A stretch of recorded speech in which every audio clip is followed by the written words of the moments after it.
welcome to Trek Retrack episode 9, Dagger of the Mind. I'm Captain Johnny. Hello. I'm Ensign Kayla. With your hello. two cadets behind you there. Yep, just ignore them. They're not here. We are going to be talking about Dagger of the Mind. TVGuide.com says that the inspection of the Tantalus penal colony results in the discovery of dangerous experiments on the inmates and staff being performed by the colony's director. We are 12. Yeah, as soon as we said that last episode, I was like, we're not gonna make it through this very easily. Nope. Yeah. Also, did you say this is Trek Retrack? I'm pretty sure I did. If I didn't, hey, this is Trek Retrack on Geek the F Out. Okay. I remember, I was like, we gotta remember to say that, because, yeah. Smack the like button. Smack hit that the like. subscribe. The bell icon. Subscribe, smack that bell icon. Smack it all, people. Follow us on Instagram and Twitter at GTFO channel. All that fun stuff. All that fantastic social media nonsense. Yes. Yeah. So, what did you think of this episode? It was okay.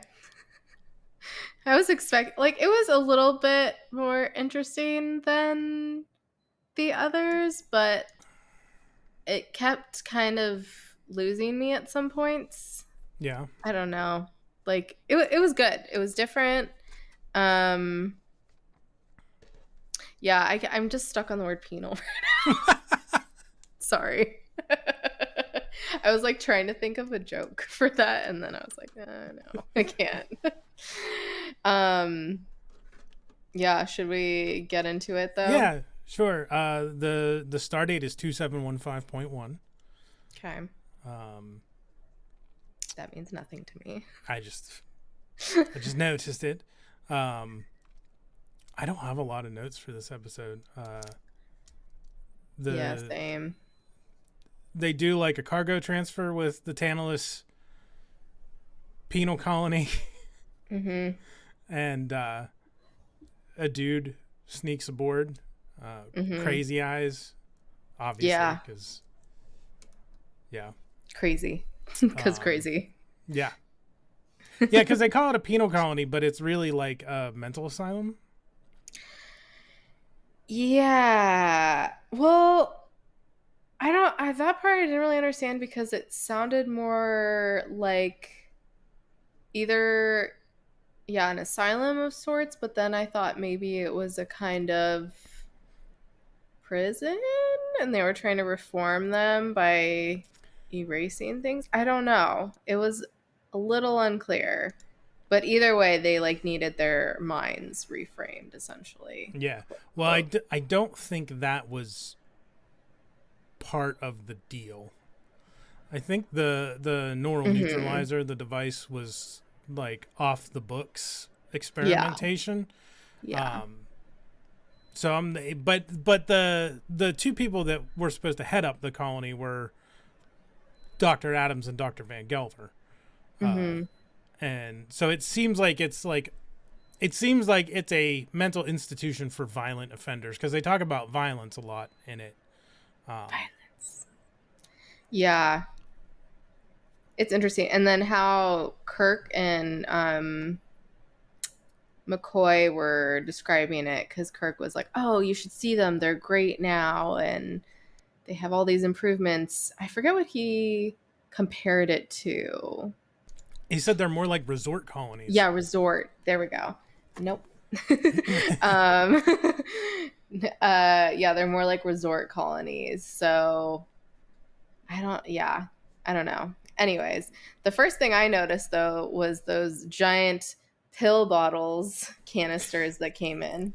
Yeah, the way they were shot, they looked like they were pill canisters, but then the dude picks it up and it's as big as he is. Yeah.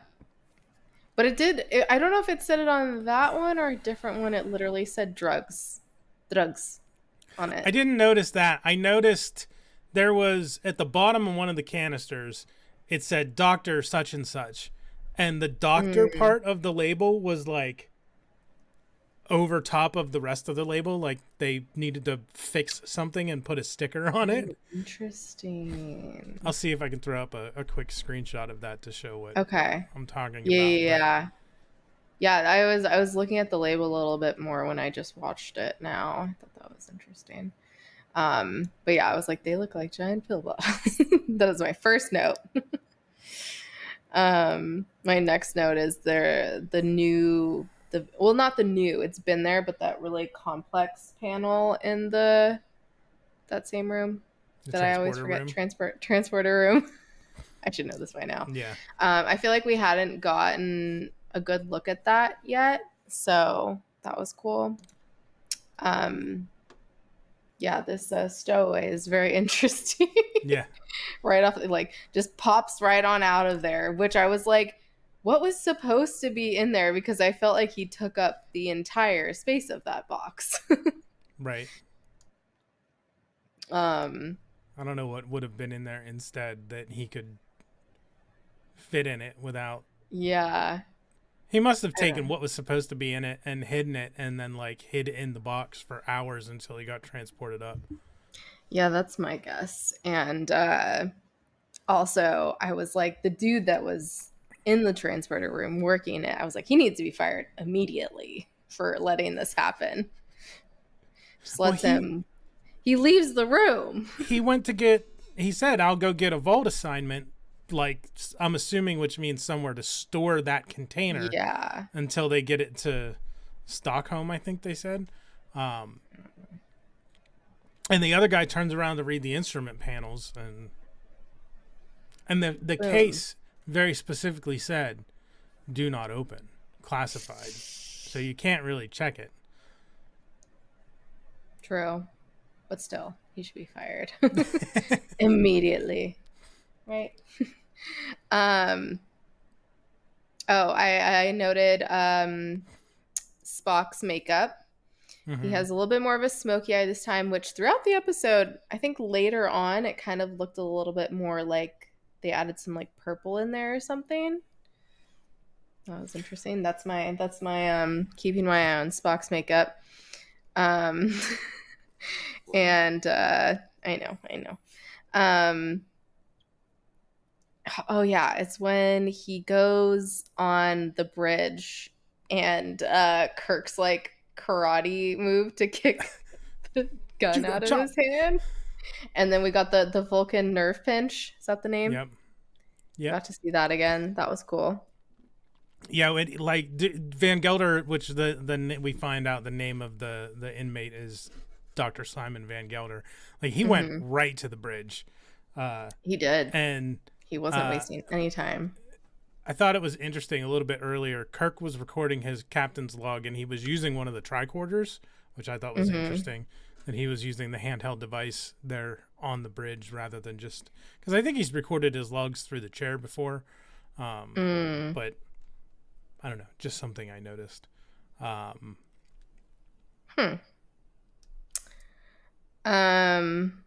The next thing I have are, what are these seizures he's having?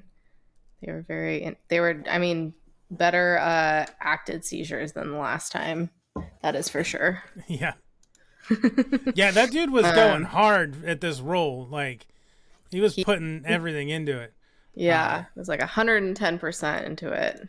I think I read, I'd have to go look it up again, but I think I read something on Memory Alpha that like the actor who played this guy took a vacation, like a week vacation after this role to recover from playing That's it. Funny. That does not surprise me. Oh yeah, and they have like their own version of FaceTime/video calling now. Yeah. Yeah, I think when they're on the ship, they can use the terminals. Yeah, when they're on the ship, it seems like they can use the terminals to have video calls. My next note is Dr. Helen Noel. Oof. Yeah, Dr. Noel. Kirk. My first note is Dr. Noel. Kirk totally banged her. Yes. I don't think he did, but... No, yeah, because she's like, oh, let me change the memory. later on. Yeah. I also have hot exclamation point, and then a note that it looks like she's also wearing the, and to us, we notice it, like probably nobody would notice it on TV in the 60s, but the very cone-shaped bra under the uniform. Yeah, especially when she fell at some point. I was like, oh, pointy boobs. Yeah. It's the pointy boob era. Let's not forget. And along those same lines, I was like, is Bones trying to get Kirk boned? Because he's the one who sent her. I think Bones is fucking with Kirk. Yeah. I mean, he is. That was the whole point, but still. But I mean, it's also possible, like, it is a starship and it's big, and there's the actual crew complement is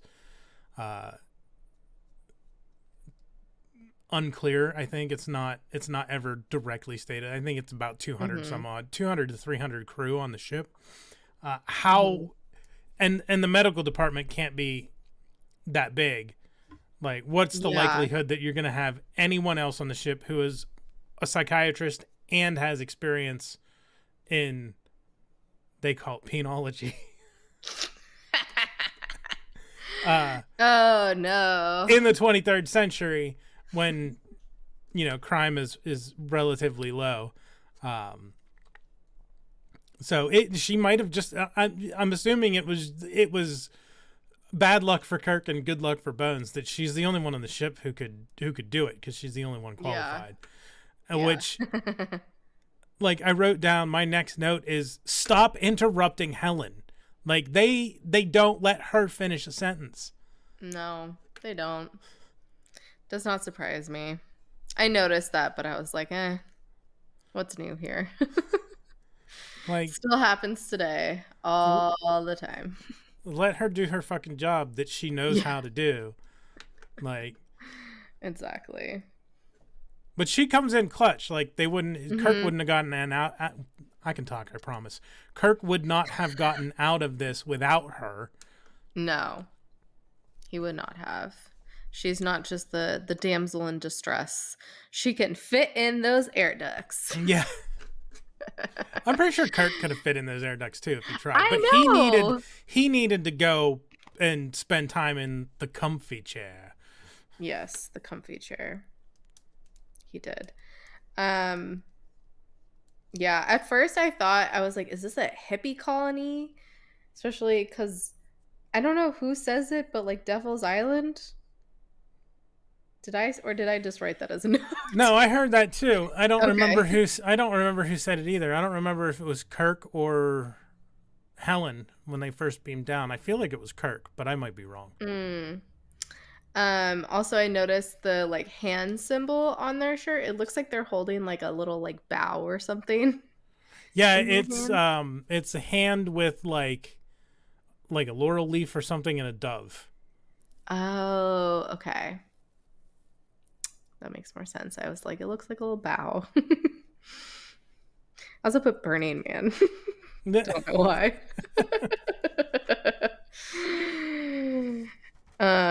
Anything else you have up to that point? No, not until they go look at the device. Okay. Oh, when that one lady comes in whose mind has been wiped. Lethe. And say her name again? Lethe. Yeah, I was like, she has a very interesting name. And she was like, I love my work. And I was like, okay, robot. You're really convincing us there. I have a fact about her name in the episode trivia section, so ooh, we'll put a pin in that. Excited. My next note isn't until Spock is doing not hypnosis on I'm already blanking on his name. Van Gelder. Van Gelder. Thank you. And I totally put, you're literally doing hypnosis. No. To an extent. No. No? So it gets refined throughout the show and throughout Star Trek as a whole. Oh, yeah. I just His meant like literal hypnosis in real life. oh, Yeah. It's very similar, essentially. in this episode, yes, but no, Okay. that's not what's going on. Okay. It's a telepathic thing. Yeah, Uh, I mean I figured that. yeah, the Vulcan mind meld. I don't think they actually call it that in this Mhm. episode because this is like the first appearance of it. Mhm. And that's one of the interesting things because I think you might remember at the end of the last episode, I said I'm not going to read the IMDb summary of the episode because it's kind of spoilery compared to the Mhm. TVGuide.com one. The Mhm. IMDb one says Kirk and psychiatrist Helen Knoll are trapped on a maximum security penal colony that experiments with mind control, and Spock must use the Vulcan mind meld to find a way to save them. Like, Oh. Yeah. It's that like is trailers very that give away specific. the entire Yeah. plot already. That's funny. That all Um, makes sense now. or 2 seconds, because I have to complain about this anytime trailers come up. Quarantine in what, like 2008? Do you remember the big shot from the commercials for Quarantine from the trailer where it's the night vision shot and the woman's on the floor and like she screams and is dragged away from the camera into the dark? No. Okay. That's the spoilers. Sorry. That's the I last don't. shot of the movie. Oh. Why Like did they do that? they put the final shot of the movie in the trailer, I don't even in the remember this TV movie. commercials. Who's in this movie? I don't know any actor names. Okay. It's one of those found footage type of films. It was a US adaptation of a European film called REC Record. Oh. I don't know. Anyway, I always have to complain about that whenever we talk about movie trailers and spoiling things because it's the last shot of the goddamn movie. Yeah, there's a lot like that. So anyway, yeah, the IMDb summary is very like, here, you don't need to watch the episode now compared to the TVGuide.com one. So anyway, it's the Vulcan mind meld. It's telepathic stuff. He touches your face and your minds merge. Yes. Mind meld. Which I think it's, considering that he says in this episode, it's very culturally important to Vulcans, and they don't talk about it with outsiders, and he's never done it to a human before. That gets thrown out the window a lot, and not just in the original, like Star Trek as a whole. The mind meld is very, very much a tropey thing for Star Trek in general. Huh. There were probably mind melds in the Pine movies too. Now that I'm thinking about it, I'm sure Probably. Quinto had to touch someone's face and Make it look all funny. yeah. Yeah, I haven't seen them in a minute. I should I'm probably sure it's been rewatch in them there. again. Yeah, I was I'm thinking sure about it's in there rewatching them somewhere. too. Yeah, especially because I just watched Wonder Woman and Chris Pine was in there. I was like, ooh, maybe I should watch the Star Treks again. Anyway, what else do you have before they actually go and look at the device? I think they have at the point that Yeah, I can't remember the exact timeline. My next one is one of the things that Van Gelder says when he's just like talking okay, crazy. go ahead. When he was just saying, "Who are we?" I was like, "All right, with the Oh oh crap, I can't think of the word. The like big questions. Why can't I think of this word?" Nope. Okay. no, I don't have it either. Sorry. The not rhetorical, the like what is life all about? Like those kind of questions. There's a name. It's not coming to me either. Dang it. Paradoxical? No. Philosophical? Philosophical? Yeah, it's like philosophical but bigger. Anyways, that's pretty much I have. The next Someone thing in the is chat, tell us the word that we're yes. looking for those type of Please questions. help me. And I'm then so bad with words. we're going to be in the chat. We're going to be like, yeah, that's fucking it. Oh yeah, I will think of it because it's usually 2 weeks from now, which it'll probably be like 2 weeks from now when this comes out. Yeah. Yeah, my next note isn't until the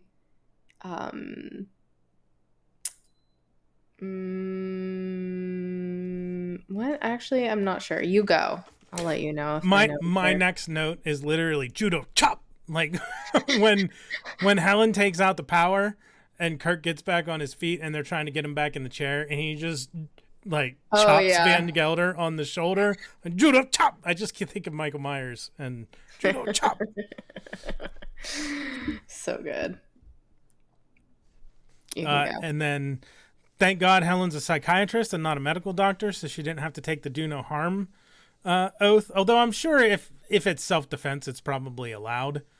But yeah, so she kicked that guy right into the high voltage, and she did. You did. Done. She kicked ass. Exactly what we were saying before. She was not a damsel in distress or anything. Like she did her shit. Because my next note is just LOL, the squish kiss, then zoom in. The stereotypical, they did this up until through like the 90s and maybe early 2000s. For the longest time, you just take two people's faces and you squish them. And that's kissing. Like, I really wonder if they just like don't even open their mouths or anything. I think they're just like completely squished and just like that's how they do it. But then they like awkwardly zoomed in on their kiss, and I was like, all right. Was that what you were talking about last one too? Because I just finished editing. Probably. The last one. I thought you were talking about the big kiss. Like you were like, did people actually kiss like that? And I was thinking of like the stage theater like French kiss where they both open their mouths, but they don't, obviously they leave their tongues in their own mouths.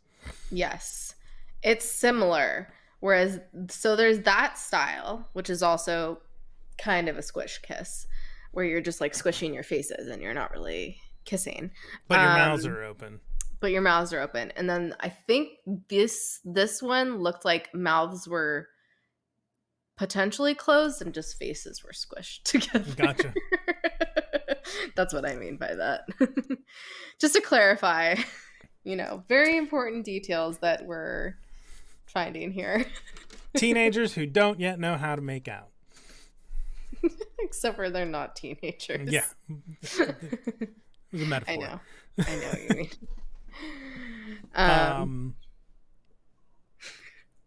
I don't have anything else to the end of the episode. Okay. Right after that kiss, or no, it was their second kiss when Spock came in and cock blocked them, and then then Spock's face was like, oh. Yeah, he gave that look so to Kirk funny. Too in the transporter room. Like, yeah. I feel like Spock constantly gives Kirk the keep it in your pants, Captain. Look. Yeah, he does. Yeah, I don't have anything until the last scene, which is my Uhura green hoops watch. She is still wearing her green hoops. Yep, I noticed that too. And that is a line that I'll save for the end. And then I was like, LOL, way to end it on a low note.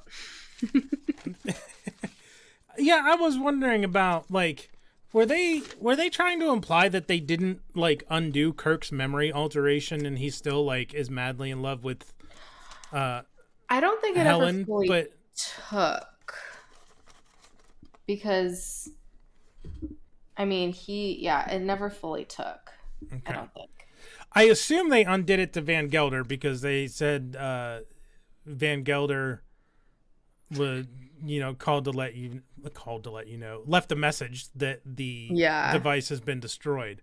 I would assume you put the person in the chair and be like, hey, none of this should ever happen. You're good. because I was thinking about that too when she was like, I would like to have seen where she was going with her explanation of altering what happened, because unethical. Because it was Adams who came in and was like, "You're madly in love with Helen." I'm curious where Helen was going to take it, but we'll never know. I mean, she changed his Christmas memory. That's what I'm talking about. But she wasn't done changing the Christmas memory before Adams came in and was like, I mean, we kind of knew where it was going. Just saying.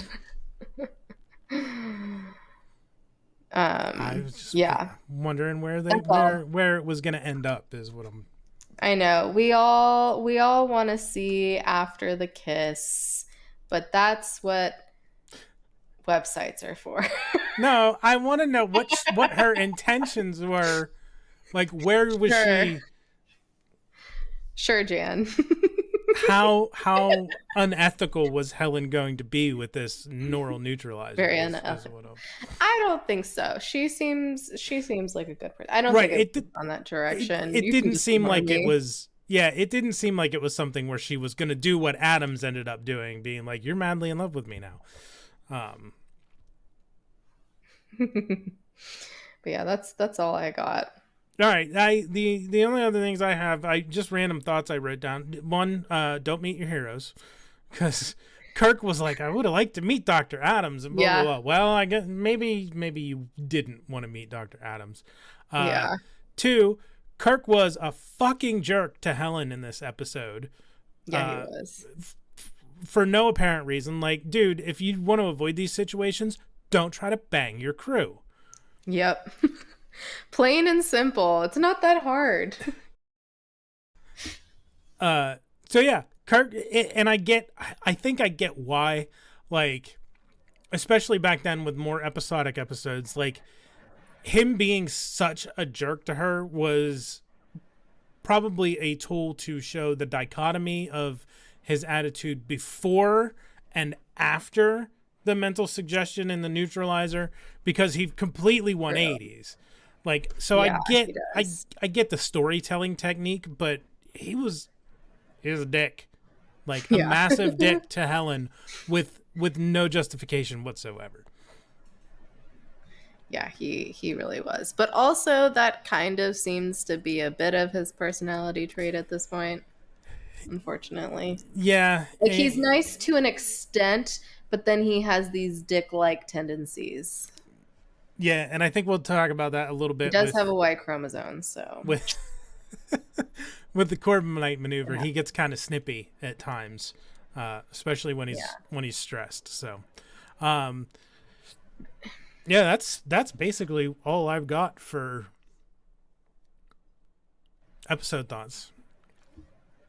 Yeah, I don't even really have anything for favorite lines or anything like that, because nothing really stuck out to me. Yeah, the only line, it was more so just I thought was interesting to ponder, just that they mention it, is at the end when Kirk says, "It's hard to believe that a man could die of loneliness," which I don't know if that's technically how he died. In there. I think his brain was just empty. Yeah, his brain, I think, was just fried. But I was like, I'm pretty sure, you can essentially die of loneliness, but like, it's still a lot of other factors that goes into that. It's usually, depression, isolating yourself, etc., etc. But that's pretty much it. I think the only scene that stood out to me was the zoom in squish kiss. Oh, so of its time. Oh, I forgot to say, the machine. I couldn't help but think of the Mind Flayer from Mandalorian this season. Like when Pershing gets put into the Mind Flayer. Yes. Oh my God, that's what it reminded me of. I was trying to figure that out. I was like, this totally reminds me of something that I've just seen, and I couldn't think of it. Yeah, it's the Mind Dang Flayer it, from The I should have Mandalorian used because that that was for just the this season. memes. Next time. It's fine. It's fine. It's whatever. It's So whatever. should we go to That's What They Said then? Yes. I Okay. cannot remember who went first, but I will go first. Okay. Just because I want to say this. Okay. All right. This is your That's What They Said for Dagger of the Mind. Having trouble, gentlemen? In here, I presume. I wouldn't recommend it for weak hearts. I've never used it on a human doctor. Yay. Yay. Short That's and it. sweet. This episode is light. Yeah. That would bring us to episode trivia from Memory Alpha. So, let me get to my notes here. Dagger of the Mind. The part of Helen Knoll was originally written for Grace Lee Whitney's Janice Rand character. However, producers wanted to avoid showing Kirk becoming involved with her. I don't understand why. And he already has before. Yeah, and Whitney was already on the verge of leaving the show due to personal problems on the set. The name Lethe is a reference to the River of Forgetfulness in Greek mythology. And the name of the who are they in Greek mythology? Exactly. The name Lethe is the River of Forgetfulness in Greek mythology. Yeah. I totally blanked on the first part of what you said and I'm so sorry. No, you're fine. Similarly, the name of the colony, Tantalus, is also a reference to Greek mythology. Tantalus was a former king imprisoned in Tartarus for various evil deeds. Tantalus was forever chin deep in water, and fruit-laden branches hung within easy reach. But when he tried to eat or drink the fruit and water receded from him so that he could not. I don't know how that relates. I see how Lethe relates because of the neural neutralizer. Yeah. But I mean, Tantalus just does kind of sound cool. So there you go. Yeah. Those are your fun facts from Memory Alpha. So that will bring us to memes and spoilers without context. No. Yeah. Oh. Same. Yeah. Who is doing... I think, if I remember correctly, we did... I don't remember. It's a 50-50 shot. Who's going first? I need to pull up the pictures. You can go. Okay. We will put my spoilers without context on the screen. I think all of these are fairly self-explanatory. I had trouble finding stuff to use for this, to be honest. So I did the perennial crazy Charlie Day meme because of Gelder and his crazy eyes. Yeah. The hypnosis light from the neural neutralizer. These last three all refer to the neural neutralizer, and then the Spanish Inquisition and fetch the comfy chair. And then the Mind Flayer from Mandalorian. I wish I used that. But it's fine because you used it. So it all worked out. So we will now pull Kayla's spoilers without context up on the screen. Yes. We got the giant pill bottle. Also hypnotizing. Mm-hmm. The Christmas party. I almost used a Christmas party picture for this. This same one, the office one? No, I hadn't looked. I had the thought, I'm like, I should try to find a picture of a Christmas party and put that in, but I didn't. So that's what I did at first. I just searched Christmas party, and then I was like, oh wait, it's at one of the office Christmas parties that Meredith flashes herself at Michael Scott. So I felt like it was appropriate to do an office Christmas party. Given the implied context of Kirk and Helen's Christmas party encounter. Mm-hmm. And then, of course, Bruce Willis and Die Hard going through the air duct, because air ducts are that big, always, in everything but real life. Yeah. I'm kind of upset that I didn't think of using the Die Hard one myself, because that's great. Proof positive, once again, that Kayla is the meme queen. I try. So those are your spoilers without context for Dagger of the Mind. That will bring us to ranking the episode. Yep. Ensign Kayla, what rank do you confer upon episode 9, Dagger of the Mind?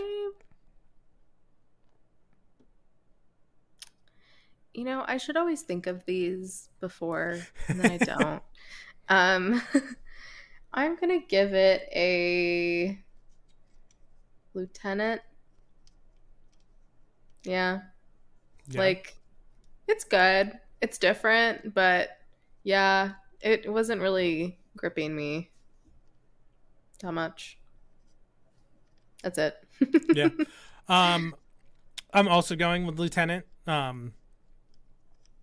Same, like, it's a fine episode, but it's not essential. It's not commander or captain worthy, but no. I think it's one that, it's what lieutenant is for. If you have time to watch this episode, it's worth it. It was a good episode. Yep. Yeah. So that's that. That's it. So our next episode is the Corbomite maneuver. Which is a very interesting name. Yeah. IMDb says the Corbomite maneuver. After the Enterprise is forced to destroy a dangerous marker buoy, a gigantic alien ship arrives to capture and condemn the crew as trespassers. It's interesting because it's kind of the opposite situation with this episode. Like, the IMDb description is fine, but the TVGuide.com one is a little more spoilery.